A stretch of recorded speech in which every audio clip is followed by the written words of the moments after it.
Can you smell what the Rock is cooking?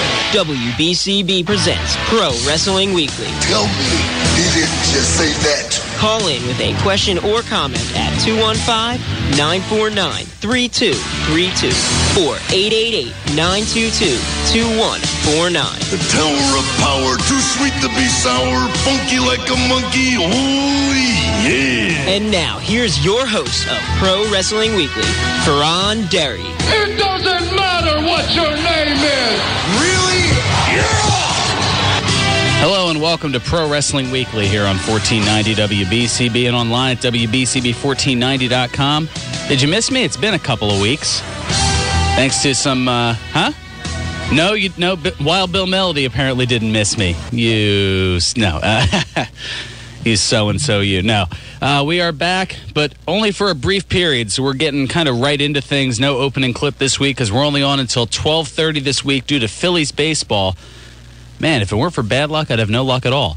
No, that's a little bit of fun there, but so much to talk about. In case you missed it, and some of you might have, if you're not following us on Facebook, WBCB Pro Wrestling Weekly, in kind of my absence from the airwaves, I decided to record a couple of brief webisodes that you can check out. Yes, you can see how I have a face for radio by checking out either on the Facebook page I haven't posted, or you can also go to YouTube and then type in the search WBCB Pro Wrestling Weekly, just as you would for any archives of the shows, and you'll have those up there, and you'll kind of have my thoughts on a bunch of different news and notes. But for those who missed it, we'll kind of go over some quick things here. Of course, we had the Extreme Rules pay-per-view this past Sunday. I'll go over the results of that in just a moment.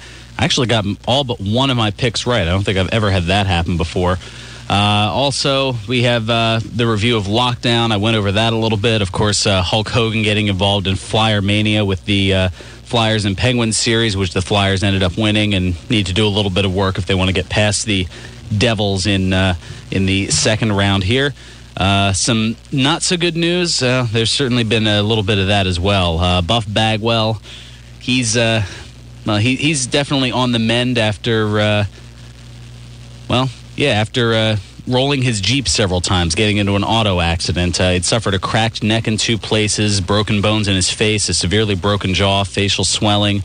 The swelling has been reduced. He was on a breathing and feeding tube. Those have been removed, so he's got a long road to recovery, but it's certainly looking better for Buff Bagwell, Marcus Bagwell. All the best for him.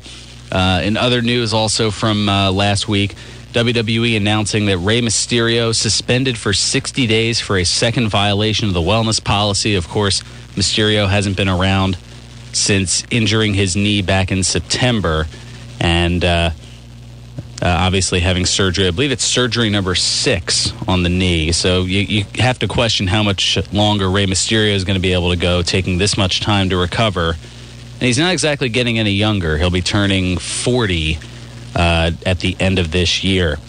And then, of course, locally, well, we had the Extreme Reunion, of course, this past Saturday, and there was a lot of hype and a lot of fanfare that went into it, and a lot of interesting news that came out of it. Of course, the big story from this past Saturday's Extreme Reunion event. Prior to the event, promoters found Sabu, of course, the former Extreme superstar, unresponsive in his hotel room where the promoters went to pick him up for the show. The staff at the hotel said that Sabu appeared intoxicated earlier in the day. That's according to TMZ, and one source close to Sabu claims that he had an allergic reaction to medication that he was taking, but that took Sabu out of the main event. And, I mean, there was a little while that, there was actually at one point where somebody edited Sabu's Wikipedia page and basically on Wikipedia declared him dead. That's why you don't want to. That's why you don't want to trust Wikipedia, because that's definitely a case where you have to make sure get your facts straight, as they say, because you never know what exactly is going to happen. But Sabu is recovering from that, and he just wasn't obviously able to wrestle in the event. Also, on top of that, Justin Credible was deemed unfit to perform at the event. He was set to face Jerry Lynn in the semi-main event. And Devin Crowbar Storm took his place, and that was actually the best match of the night, according to a lot of people. And just lots of issues with the event, from audio issues to a late start, a long intermission, matches that led to a chance of boring, just retire, refund, this show's awful, and bleep you, Shane. And, of course, that referring to Shane Douglas, who's one of the owners of the Extreme Reunion promotion. And, well,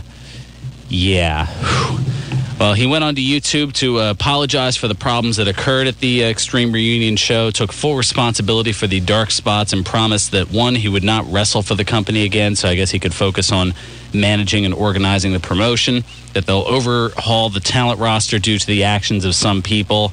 As I said, Justin Credible, Sabu, and Rhino were all not able to perform at the show for numerous physical reasons, obviously being unfit in one way, shape, or form. And third, the production value of the show has been addressed, and he said that would be better next time, and Douglas asking for fans to give them another chance. Some other news, WWE Studios, we talked a little bit a few weeks ago about the Marine Homefront, that third Marine movie, and how Randy Orton was initially cast in it and then removed from the casting due to his actual issues in the Marines, a dishonorable discharge. Well, they now have a new lead actor for that. It's going to be none other than The Miz in the Marine Homefront. Anyway, we've got... Is this Mark here on the line? We'll go ahead and get Bill Melody up here. Get the phone. Good afternoon, guys. Hey there. Oh, yeah, good. Pull him up. So we had you there. We had you, lost you, and got you back here. There we go. What's going on? Well, it must be a miracle. Okay, here's the thing I want to know. Okay, I'm 64 years old, right? And I've been watching professional wrestling since it was on Channel 12 back in the 1950s. Alrighty. Was McMahon's father, Vince McMahon. Yeah, Vince McMahon Sr. Yeah, Vincent James McMahon. And my grandfather used to let me stay up because it was after my bedtime. Mm-hmm. And my bedtime was like 8 o'clock. So wrestling came on at 8 o'clock, and he allowed me to watch it. And back then, I mean, your show about professional wrestling is very good. Oh, thank you. Like about 2 weeks ago, okay, I found out that Joe Soto or something, Chief J Strongbow, was actually from Brooklyn. Maybe I have his last name wrong. You with me here? I'm kind of following you. We reported, I think it was the passing of Chief J Strongbow. Okay. I would like to know from you, because these guys are the, for lack of a better word, the professionals that have followed professional wrestling, the act and everything, okay?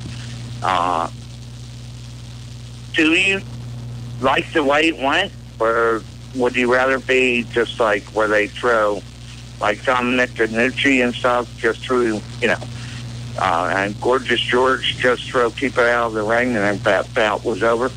It seems to me right now that they're getting sort of physical with each other, and I don't like to see that. I mean, I know entertainment, okay, and now we're talking about these guys actually getting physically hurt.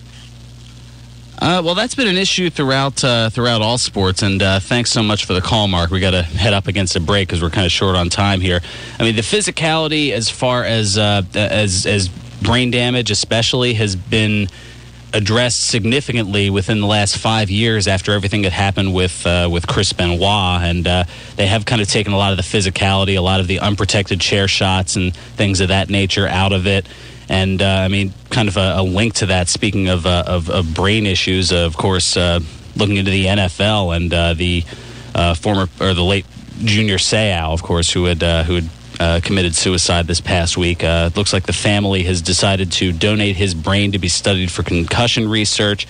And while the family hasn't decided which research center they're going to donate the brain to, the leading candidates are the Brain Injury Research Institute and the Sports Legacy Institute in Boston University. How does that tie into wrestling? Well, the Sports Legacy Institute, that was co-founded by former WWE wrestler Chris Nowinski back in 2007. And, of course, Nowinski's wrestling career was cut short due to concussions as well. So there's been a lot of research. They obviously researched everything following Chris Benoit. And because of that, they've definitely toned down on the physicality as far as shots to the head and things of that nature. Anyway, we're already up for a timeout here, so we'll go ahead and take care of that.